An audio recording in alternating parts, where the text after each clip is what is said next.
All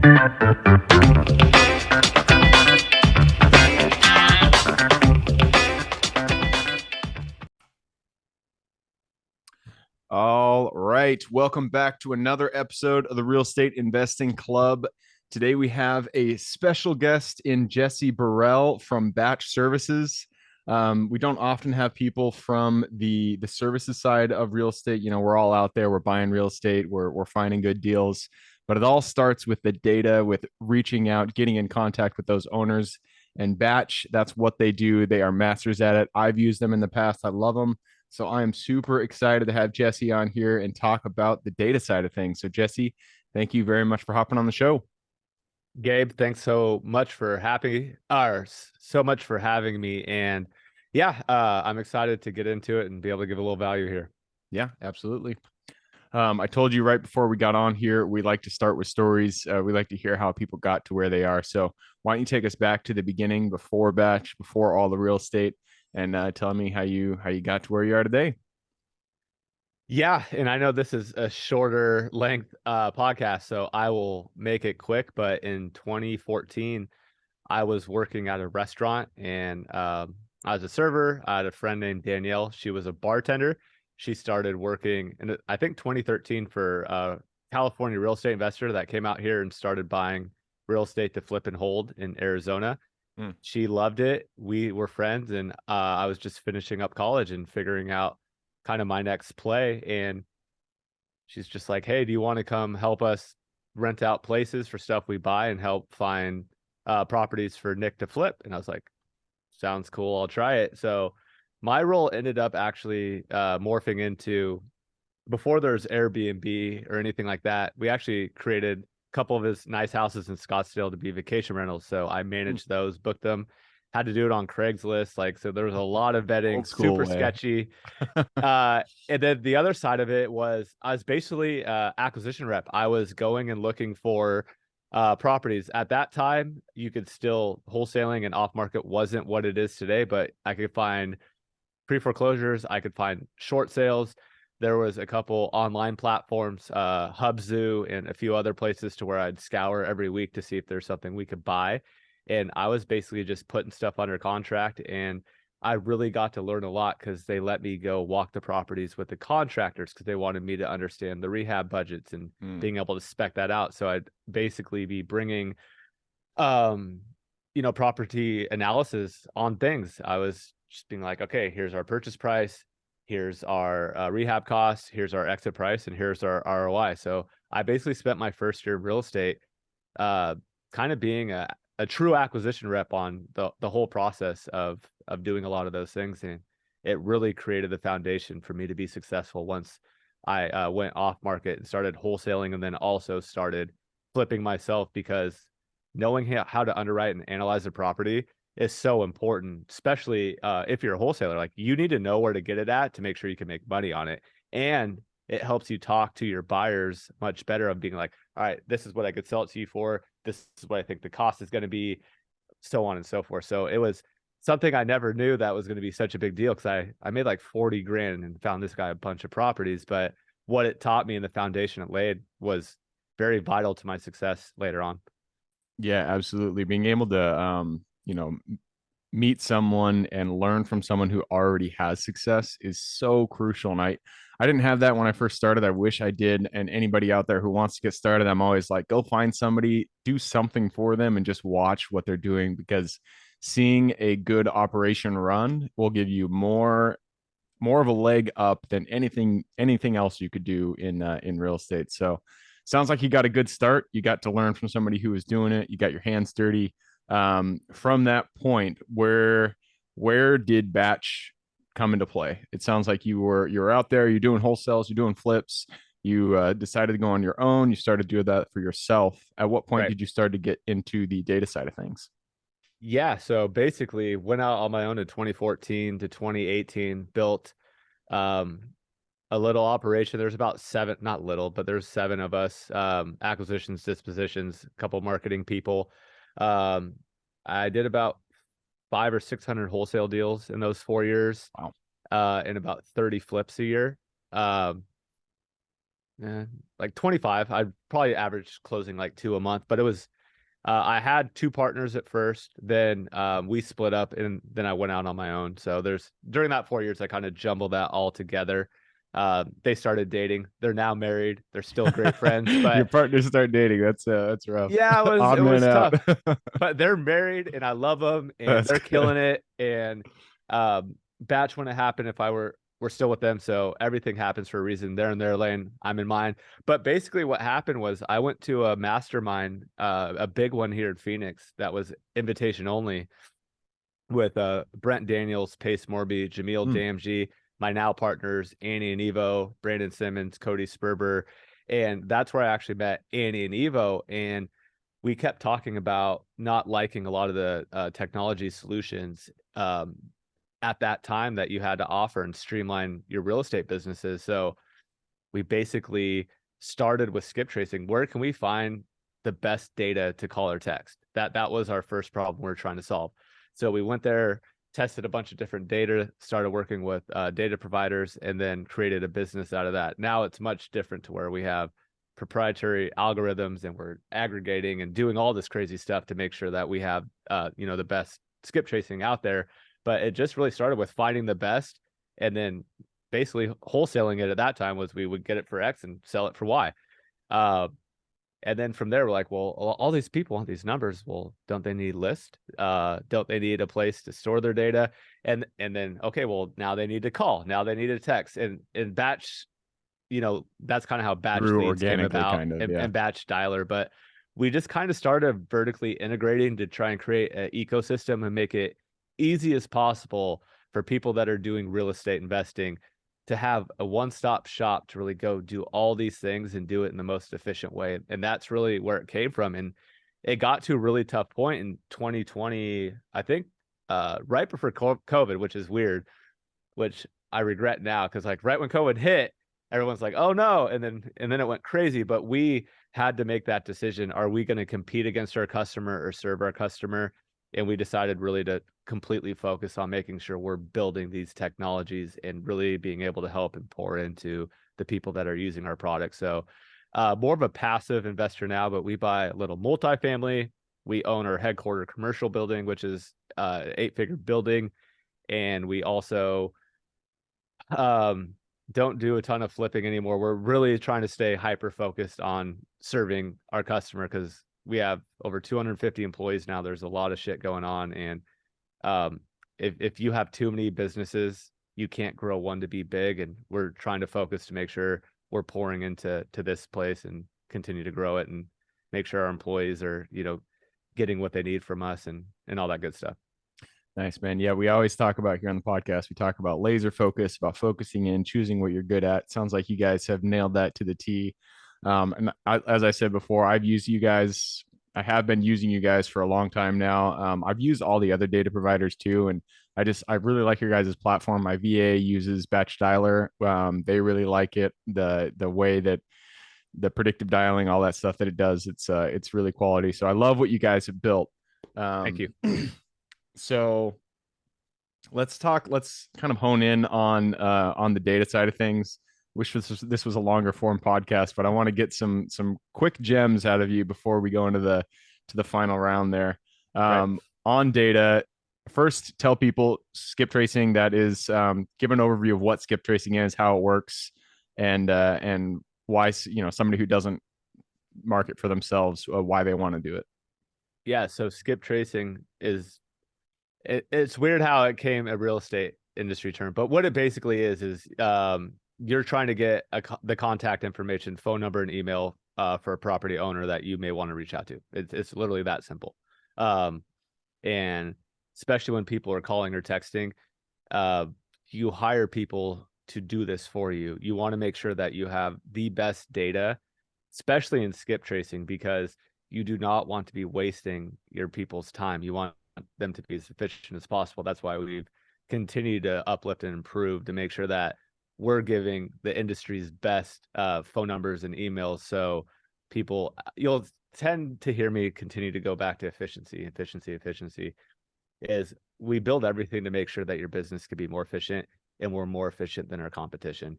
And at the end of the day, it's really just hey, I have identified this property. I want to get in contact with them. That's what skip tracing is. Yep.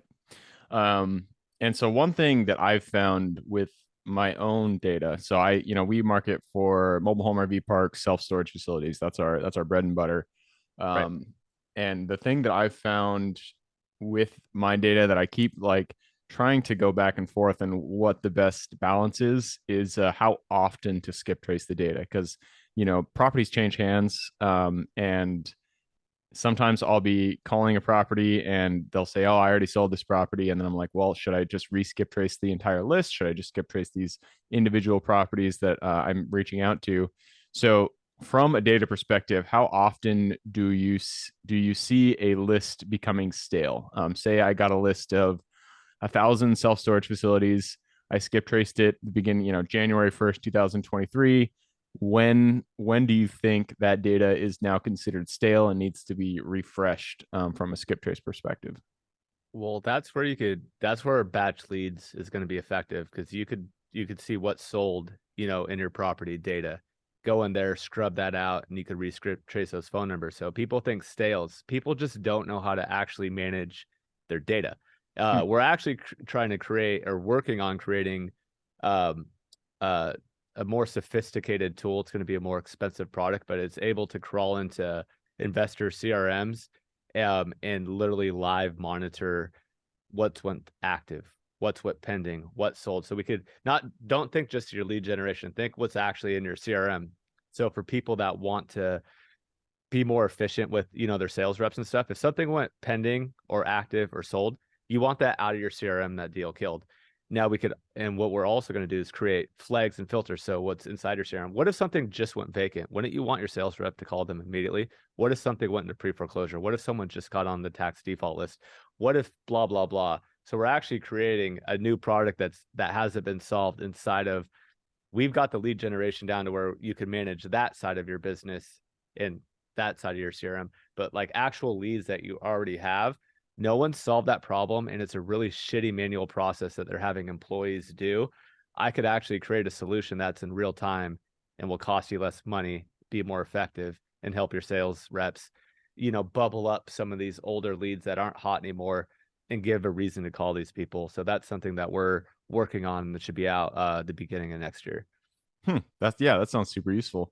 Right now we use Monday for our CRM system, and Mm-hmm. then we use batch skip trace to get the data, and then batch dialer to do the outbound. So you guys are talking about creating kind of an overall CRM that connects into all the different tools that We would you. we would crawl into your CRM. So we would go into Monday and manage the data in there. So we would Mm. we would give you insights. Hey, this sold. Do you want to kill this deal? Hey, this just went into pre-foreclosure. So you could actually have your sales reps and sequence in like, hey, this just bubbled up. You better call them. This went vacant, and this went tax default. This went pre-foreclosure. Oh, This went okay. this. So think of like you having to like is my like making sure that your actual leads that you've already paid for. I Mhm. don't care if they come from batch. I don't care if they come from Right. SEO. I don't care if they come from ads. Like we're in there to give you the insights, and we're going to be able to help understand. And you're going to come to us and we're going to say, we have all these things we can monitor for you in real time. What do you want? That's what we're working on. It's pretty cool. We're really excited about it's very complex problem to solve, but that's why I do this. And I go back to like efficiency and effectiveness. I understood that the biggest problem is like there's a lot of great tools now to manage, your skip tracing, manage your list, but your actual leads, knowing when something went under contract, when that went pending, when it went sold. And we could also pipe in data that you may not have. Like I have friends that do a lot of creative financing deals. So when a new lead comes in, they're going to want us to pipe in, what is their current loan amount is Hmm. and interest rate. We have that data, so we could pipe that in. So there's some stuff that we'll pipe in and some stuff that we'll monitor. It's going to be a really cool product, and I have some really big players helping us develop this product. So when we bring it to the masses, it can make a huge impact in people's businesses. Very cool, man. Yeah, that's exciting. When's the launch date? We're hoping the beginning of January. We're like literally in the scoping phase, but like this stuff and the complexity that goes into getting into someone's CRM and how to make sure that we monitor it and we have to make sure that our data is uplifted and as accurate as possible. And there's just a lot that goes into it, and it's a big lift, but we're excited. So we're hoping to bring it like literally the very beginning, like January 1 of, next year. But 24. Cool. yeah, Right on, man. Well, I'll probably be one of your first customers because it sounds something like that we can definitely use here. for sure. All right. Well, hey, man, I wish this was a longer podcast because I got a lot more questions for you, but I do have to cut it off. Maybe we'll have you back in the future. At this point, it's time to jump into the quick question round. Are you ready? Absolutely. Let's do it. Starts with books or any form of education. I need 2 recommendations, one for general life wisdom, one for real estate specific. Oh, real estate Pacific. I actually don't have one because Fair enough. I just learned a ton through podcasts and being mentored. But Atomic Habits I've read like 10 times. By far, I'm literally reading it right now again. And Go Giver is by far one of my other favorite books that I've ever read. But if you read any book, because Atomic Habits will help you be more disciplined on learning the real estate and doing the thing. So I've always tried to work on myself and be more disciplined. And then that will bleed into the learning and all the stuff that I'm trying to do in real estate. I just learned a lot because I was so lucky to be around the Brent Daniels, the Pace Morbies, the Jamils. I didn't need to read a book. I had the smartest freaking people sitting in a room with me. Now, not everyone has that to be that fortunate, but I was, so I didn't have to read a lot of books. And then, as I said, the first people that I worked with, these guys were incredible real estate people where I just got to learn firsthand. So I haven't been big on actually any real estate books, and I hope that. Hey, man, no, you had mentors, and we've always said on this podcast that is the learning firsthand is the best form of education. So I'm going to say that's a good response. And Atomic Habits, I've read that. Great book, great recommendation. Yeah, I love it.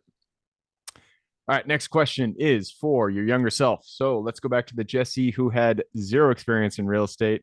He was just graduating college as the server way back when. Go to him, look him in the eye, give him one piece of advice moving forward. Read Atomic Habits. No, seriously, I that's kind of the theme. Is the one thing I wish when I really started to grow personally and professionally was when I really started reading every day. I would tell myself to start reading about the stuff you're curious about and start applying the knowledge you're learning and actually take action. That's what I would tell my former self, because I wish I would have done it a lot sooner, because I could definitely tell you I'm a lot happier now with the person I am than the person I was then. Yeah. Yeah. It all starts with discipline, and Atomic Habits, I feel like, is a good, it's a good foundation, at least educational foundation for how to get discipline in your life. So love that. Next question is about your business. The first 3 positions we hire form the foundation of our business. So what were they for you, and would you do it differently if you did it again today? So let's talk about, I'm going to talk about my wholesale business. Yeah. And when we had that, our first 3 hires was a leads manager, acquisition rep, and I believe another acquisition rep. But we had my first business, there's 3 of us that owned it, so we kind of split up those duties. So I don't think there's a right or wrong way to hire. I think you need to understand, if you have partners or don't have partners, what are you not good at or what do you not like doing, and go fill those positions to where you're doing the stuff that is making the most impact to drive revenue into your business. I don't think there's a right answer for that. I think it's understanding yourself and hiring around you for your weaknesses. Yep. No, I think that's a good answer, because the things that they always say, work or stick to your strengths. I think that's good advice, because the things that you're weak at, sure you can get a little bit better at them, but it's much better time better spent if you hire or partner with that skill that you're weak at, because you're going to be a lot better at the skills you're strong at. Well, you're also filling your cup up, and you're not pouring your energy and your hard work and your passion into tasks that you really don't enjoy. Like, you started this business to work on stuff you want to work on. So really strategically hiring, also like a VA or assistant, just taking away those tasks that don't generate money, I think is a great first position to hire, to where it's just these little things that's not going to make you money, that you could hire someone for cheap to do those tedious, repetitive tasks, is a great hire. But like, find your weaknesses or find out what you don't like doing. And that's most of the time, that's what people don't like to do, is those repetitive tasks that someone else could do. Because like, you should be focused, especially when getting started. Getting money in the door is the most important thing by Yep, far. absolutely.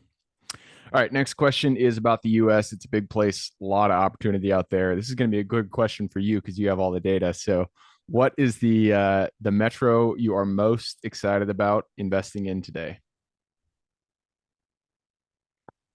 Honestly, I know a lot of markets, and as I said, I'm more passively investing, but Phoenix has done nothing but grow and thrive, and people are still coming here. The market hasn't really taken much of a dip. I said 6 years ago, Phoenix is the new LA, or the Phoenix Metro. People want to be here. People continue to want to be here, and I just see it growing. But there is also, I know Texas has been an absolute hotspot. Vegas is still hot. A lot of these big metros, especially with what I'm seeing in like some of the conservative states, a lot of people are going to those for not just being conservative, but the tax savings in the Nevadas, in the Floridas, and in the Texases. A lot of people are wanting to move to those states, and we're seeing a lot of growth from the data that we have, and just like the customers we have. There's a lot of people that are customers, in those states for us because they're markets that are still strong. Vegas, especially. I talked to Casey Ryan and Ryan Pineda, and they're still loving Las Vegas, and they said it hasn't slowed down a bit since that little gap, in the middle. Basically, what was it, from June last year till the beginning of this year, and then they're like, dude, it's on fire again. So that's kind of what I've seen and heard. Nice, yeah. Not Texas. I absolutely love Texas. Dallas is the metro that I'm trying to buy the most in. So, um, rings true to me as well. I'm going to move us on to the next question, and this is about mentors. You've already mentioned this earlier, but we're going to ask it anyways. None of us are islands. We all stand on the shoulders of giants. So, who is one mentor who has contributed significantly to your career today? Oof. They're like peers and mentors to me. That's the weird thing. Mm-hmm. Oh gosh, I have to say we kind of came up and really did this together, but I'm gonna group them together. It was Pace, Jameel, Brent Daniels, and Steve Trang. They all mentored the crap out of me, and I went to them each for different reasons, and they each pushed me to be better in different ways. But like, as a collective, that group completely changed my life. And I'm so thankful to all of them, to be honest with you. Right on. No, I love to hear it. All right, second to last question, and you've already mentioned this. Stick to your strengths, which means we are all gifted with strengths that we uniquely provide this world. So, what is your Superman strength? Um, that's a great question. I would say, I would say seeing the potential in people that they don't see. I love seeing someone that's brilliant, that doesn't have confidence, and really pouring into them and giving them that belief. And a lot of people do look up to me now. So when they see that I believe in them, sometimes it's just, especially with some of the team members that we have that we bring on, and I'm like, man, you just don't see that talent you have, and really pulling that out of them and letting them know there's so much more to yourself and to what you could do. And it fills my cup up so much to see someone grow and thrive and be able to become the person that they've always wished, but for whatever reason, it could be parents, it could be people telling you that you shouldn't be great or you're not going to be great, and telling them otherwise, and then seeing and fulfilling their potential is something I think that I'm really good at and I love to do as well. Nice, man. No, that is very, very good. I'm just reflecting back on the days when I was in corporate and I had a specific boss who saw that in me and she really pushed me. Having that in your life is it's a very uplifting experience. So it's good that you have that eye and that you choose to act on it. And that leads us to the last question. This is for the listeners. You've given us a lot of good advice. I'm sure people want to reach out, learn about Batch, learn about that new tool you guys are creating. So, what is the best way for people to reach out and get in contact with you? Yeah, for me, it's just Instagram's probably the only social media I use. I don't use it a ton, but I check it daily. And it's just my first and last name. Jesse Burrell is my handle. If I be there, you feel free to DM me, and I'm happy to help with any of the knowledge I can. As I said, I've given tons of advice to people that have just DM me. Like I love people that want to grow and want to do better. And if there's some small thing I could do to help them on their journey, I'm happy to do it. Right on. So that is Instagram at Jesse Burrell, JesseBurrell. I will put that in the show notes. So if y'all want to reach out, just click a little more in the description. It'll pull down the full description, and in there you can find Jesse's URL. All right, man, that wraps it up. Thank you very much for hopping on the show. Awesome. Thanks for having me. Absolutely. For everybody who's here with us today, thank you guys for showing up. You are the reason we do this. So if you guys have any questions whatsoever, reach out to me, Gabe at therealestateinvestingclub.com. And if you guys want to support the show, all we ask is to give us a like, subscribe, share, all that jazz. Other than that, I hope you guys have a great week. Keep rocking real estate, and I look forward to seeing you on the next episode.